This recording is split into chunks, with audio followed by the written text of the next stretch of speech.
안녕하세요. 성남센터 품질안전팀 최영수입니다. 저번 달에 말씀드린 것처럼 교육체계가 바뀌어서 매달 교육 영상을 보시고 평가를 하지 않습니다. 저번 달의 영상만 보셔서 편하셨죠? 이번 달 교육은 CCP 모니터링 담당자들을 대상으로만 교육을 진행합니다. 하반기에 CCP 모니터링 담당자들에 대한 동일한 교육이 진행됩니다. 이번에는 CCP 모니터링 교육에 대한 평가는 없고 하반기에 평가가 있습니다. 본인이 CCP 모니터링 담당자가 아니시더라도 관심 있으신 분들은 영상을 보셔도 됩니다. 그럼 교육 시작합니다. 자, 이번 상반기 CCP 모니터링 교육의 차례를 보여드립니다. 관련 법령부터 올바른 모니터링 방법까지 설명드리도록 하겠습니다. 참고로 작년에 받았던 교육과 거의 동일한 내용입니다. 교육은 반복 학습이 중요하니 잘 봐주세요. 관련 법령 및 정책입니다. 우리가 알고 있는 CCP는 식품위생법 내에 있는 식품 및 축산물 안전관리 인증에 나오는 용어입니다. 전에도 계속 교육드렸지만 해썹에는 원스트라이크 아웃 제도가 있습니다. 화면에서와 같이 총 5가지 항목이 원스트라이크 아웃 제도에 해당되는데요. 그 중에서 오늘은 CCP에 대해서 말씀드립니다. CCP 모니터링을 하지 않거나 한계 기준 이탈 시 개선 조치에 대한 내용이 없다면 이는 원스트라이크 아웃에 해당됩니다. 원스트라이크 아웃 즉시 그 자리에 해썹 인증은 없어집니다. 우리 센터는 해썹 인증 의무 대상이기에 영업이 즉시 종료가 됩니다. 이런 일이 없어야겠죠? 앞으로는 해썹 심사를 원격으로 할 수 있는 법령도 만들 예정이라고 합니다. 변화할 정책에 대해서 간략히 말씀드렸습니다. 앞서 말씀드렸듯이 해썹 인증 취소는 영업정지나 마찬가지라고 말씀드렸습니다. 또한 해썹만큼 중요한 이물 관련 법규가 있습니다. 이 내용은 추후에 이물관리 교육에서도 또 다룰 예정이니 참고해주세요. CCP의 정의와 종류에 대해서 알아보겠습니다. CCP의 정의에 대해서 알아보겠습니다. CCP는 우리말로 중요관리점이라고 합니다. 식품 및 축산물의 위요소를 예방 및 제어하거나 허용 수준 이하로 감소시켜 식품 및 축산물의 안전성을 확보할 수 있는 중요한 공정을 말합니다.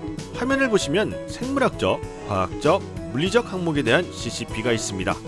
우리는 CCP-B와 CCP-P 항목에 대해서 제어를 하는데요. 우리 센터에서는 CCP-B로는 오븐과 급속냉동기를, CCP-P는 금속검실기와 엑스레이를 사용하고 있습니다. CCP 모니터링 평가 항목에 대하여 말씀드리겠습니다. 해썹 심사 시 CCP 모니터링 담당자에게 총 5가지 항목에 대하여 질문을 하게 됩니다. 보통 최초 인증 또는 인증에 대한 갱신 심사 시에는 이 질문에 대한 점수가 35점 이상, 사후 심사 시에는 40점 이상이 되어야 합니다. 만일 기준 점수를 획득하지 못하면 다른 항목을 아무리 잘해도 과락으로 인한 해썹 인증 자동 탈락 사유가 됩니다. 그래서 CCP 모니터링 담당자가 중요하고 질의에 대한 답변을 잘해야 합니다. CCP-B, CCP-B의 이해. CCP-B는 생물학적 위해 제어 공정을 얘기합니다. 주로 우리 인체에 나쁜 영향을 미치는 식중독균, 병원성 미생물 등이 이에 해당합니다. 화면을 보시면 대장균, 리스테리아, 황색포도상구균, 살모넬라 등 한 번쯤은 들어보셨을 만한 미생물들이 많이 있습니다. CCP-B 모니터링 방법입니다. 기존에 알고 계시겠지만 다시 한번 설명드립니다. 일단 소송 기준으로 설명드리겠습니다. 우선 오븐 온도를 확인합니다. 그리고 시간을 확인합니다.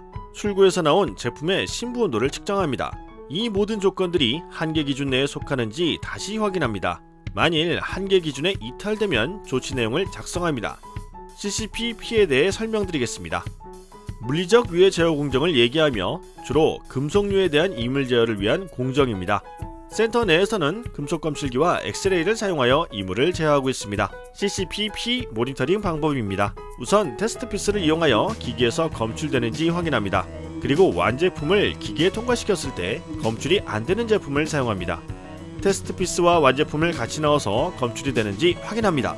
이때 제품의 상하에 테스트 피스 위치를 바꿔서 검출되는지 확인합니다.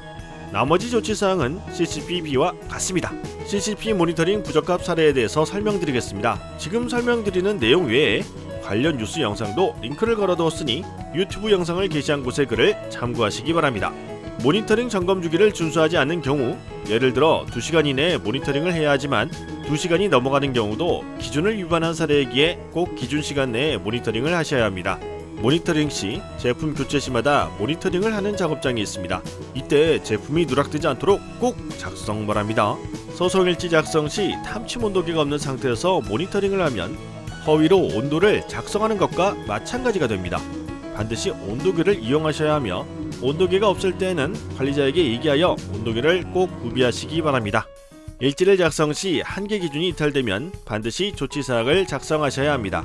앞서 설명드렸지만 조치사항을 작성하지 않으시면 원 스트라이크 아웃 항목이 되어 해썹 인증이 취소됩니다. CCP 모니터링 담당자가 아닌 사람이 일지를 작성하면 안 됩니다.